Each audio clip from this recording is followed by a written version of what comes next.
I'm the proud principal of Booker T. Washington High School and the High School for Engineering Professionals. Thank you. Years ago, I had the opportunity to meet with the different people in Lubbock, Houston, and they came to Washington as they began the program to introduce it to me.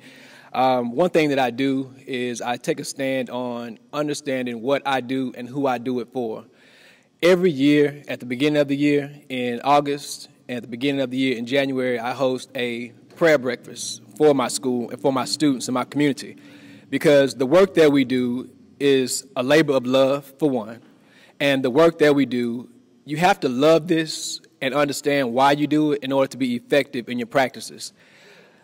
And Dr. Allen made a statement earlier about depending on the data depends on the leadership.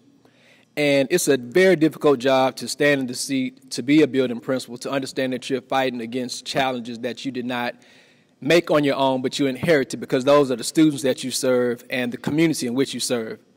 So saying that, I'm positive that we're going to have great outcomes, but I'm faithful that God is going to provide no matter what the outcome is going to be and for my future. But I do know that you must make sure that you use the resources within your community to support the challenges within your community. This is our 125th year, our Quas Centennial, as being the oldest school in the Houston area for African-American students. And so, thank you. So this year, what we're doing is to make sure that, one, we become a formally IR campus, that means an improvement required campus. We will meet state standards. That is our projections, but the work is difficult. But we're calling out all resources from the community to help support our students. My number one platform is that in order to improve the academic achievement of our students, we must first increase their social development skills, because a lot of our students lack social skills that impede them from being successful in the classrooms. Students are not having roundtable conversations with their parents about what happened at school. Students are communicating with their parents through text. Students talk to their parents as if they are peers, and parents are becoming unaware of what's going on within the classroom. So I have the fortunate opportunity to have my wraparound specialist here, and he's doing a phenomenal job by only being 3 weeks in, but the work is so cumbersome that we need a lot of assistance on our campus. Our females are the #1 contributors of some of the issues that we may have on our campus.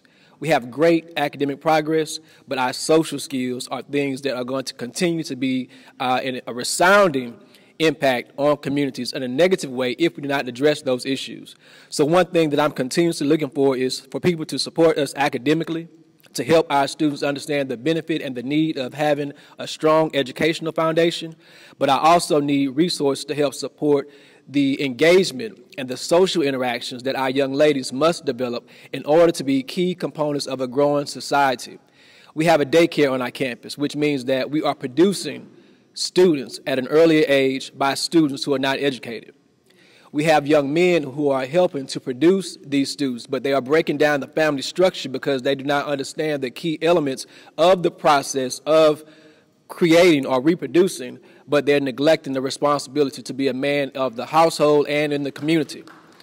So as men on our campus, we try to make sure that we are leaders. We educate our students to become the whole child, and by developing the whole child, we enact on leadership responsibilities about just 7 habits of highly effective teens that we can build on for small conversations, but our actions and what we do within the school, how we train our young adults to be successful, and how that can continue to be a process that can be repeated within the community that is getting older and also changing. I started out by saying that Booker T. Washington High School is the oldest high school for African Americans. Those demographics are changing at Booker T. Washington High School. The great thing about it, my first name is Carlos, but I do not speak any Spanish. Our Spanish population is increasing. My staff has to support the needs of a Hispanic community. So I also need people who can help our students who are Hispanic to be embraced, to feel a part of that community, and to be effective in their efforts to become academically sound to compete in the workforce. So it's a variety of different things that we need to continue to be successful. I encourage anyone to come on out, join in with us to be active in the student engagement and the learning process in order to help Booker T. Washington High School to continue to thrive. We are a great campus. We have a lot of hidden jewels that are going on within our campus, so please stop by. We're always there. We're open 6 days a week, and we're here to serve our community and to uplift our students. So thank you so much for allowing us to be here, and thank you for what you do for our community. But please stop by. March 24th is going to be our family reunion. It's titled A Family Reunion for 125 years of academic excellence and achievement. So if you know someone who went to Booker T. Washington, worked at Booker T. Washington, come on and see what we're about, and to help us reach our goal to celebrate this 125th year of academic excellence and achievement. Thank you so much. Hello, everybody. My name is Francisco Rivera, and I am the Wraparound Resource Specialist at Booker T. Washington. I have been there a little over a month, and I've been listening to everything that's been shared, the factor of the food, the bringing in the resources for the students. And I've been kind of crossing these out as I'm listening. You know, we've got the food bank kind of establishing at our campus. It's a new program called a student market program, where the students are going to be the ones facilitating this. So it's a double win. They are able to give back and know what it is like to help. And at the same time, we're giving the families, the parents from the community, an opportunity to come in twice a month to get groceries. We also have established a mentoring program, another factor that I heard within the school, calling on the teachers to focus in on maybe a handful of students that they can focus in on, including myself. We've brought in life skills training, which is more towards the social skills. We've registered about 147 students to participate in this program from a resource right around from our school called Phoenix House. The peace, even though I see it on a daily basis from Dr. Phillips in the morning at the front door, shaking everybody's hand. And once he steps off to go do the announcements, I step in and I welcome those Hispanic, Spanish-speaking students with a buenos dias, welcome to the school. They appreciate that. But what I would like to offer is the opportunity to get more churches involved. Even though we are showing the love, we need to get more churches involved. And we are starting a community council.